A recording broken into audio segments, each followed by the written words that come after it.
You're listening to the Radio Wammo Breakfast, only on Kiwi. Let's talk environmental politics now with the co-leader of the Greens, Russel Norman, just out of a select committee room this morning. Good morning, Russell. Morning, Wammo. How's it going? Good. Hope we haven't pulled you anything too important this morning. Double taxation agreement. Sounds pretty exciting. Yeah, looking at it, kind of taxation agreements between countries. Very exciting. Well, that's big picture stuff, surely. It is. Yeah. Well, what's your role there in the select committee this morning? I mean, do you say anything, or are you kind of observing? It's just that what happens is when we sign tax agreements with other countries, they end up coming before the Finance and Expenditure Committee, which I'm a member of. Okay. So we're just getting a bit of a briefing from officials about it.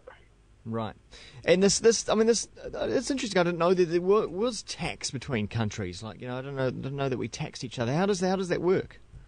It just means, like, if the tax rules can mean, for example, that if a company earns money in one country, it gets taxed as it earns the money there, and then when it brings the money back to its home country, it can get taxed again. So it's about saying, well, can we put together some rules which mean that companies and individuals don't get taxed twice? So we get an agreement between two countries as to who gets the tax. So that, so it might be that we split it half and half, or we have certain agreements around different kinds of tax, who gets it and which country doesn't and which country does, and so that individuals and companies don't get taxed twice.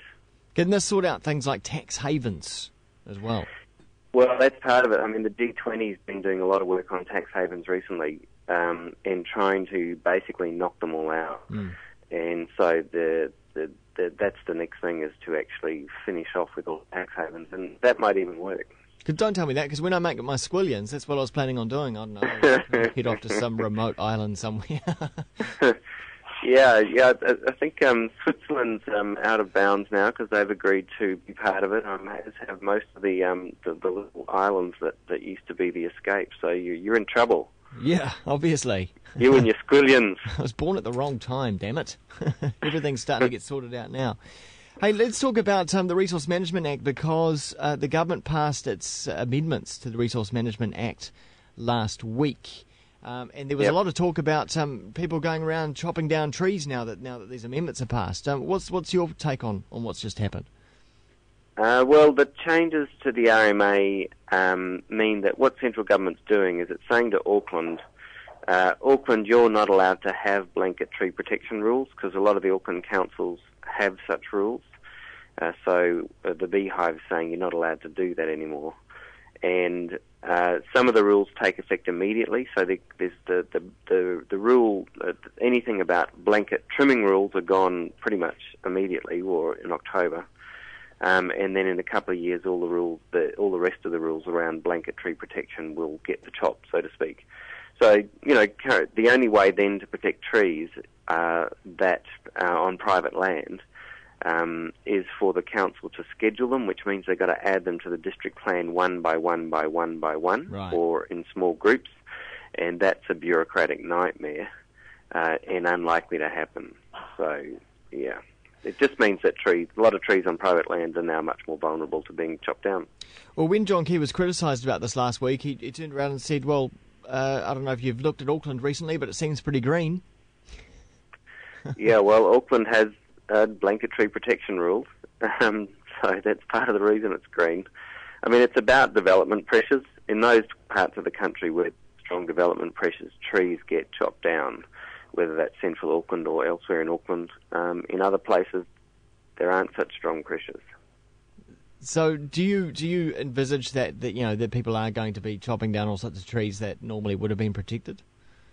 For sure. I mean, it'll be a slow-moving thing. I mean, there might be a bit of a flurry at the beginning, but it'll be more of a cut, 1,000 cuts, chopped by 1,000 cuts. But it will be just that as developments happen, in the past, developers would have been pretty restricted about what they could do with the trees, whereas now they'll be able to just get out the chainsaws and go for it. Because, just the idea that a council's going to go around and individually schedule trees, I mean, it's just a huge amount of work. they'd have to do it against the consent of the landowners. And then the government's also changed the rules, which mean that plans don't take effect. Changes to plans, like when you schedule a tree, don't take effect immediately. It's only further down the track.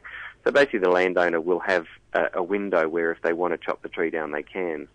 And, our view is trees survive for hundreds of years.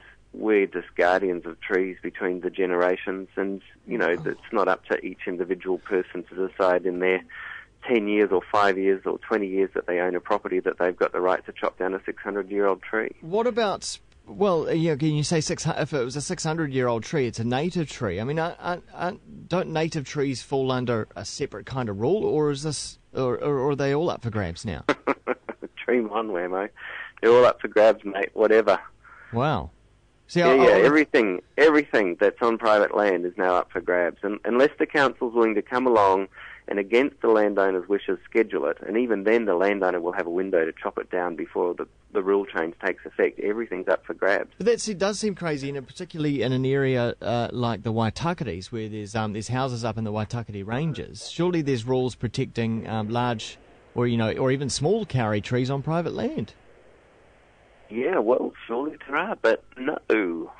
So the Waitakere Ranges Protection Act, which went through, which was about protecting trees and vegetation on private land, that was built on top of the RMA, so it was kind of structured around the RMA.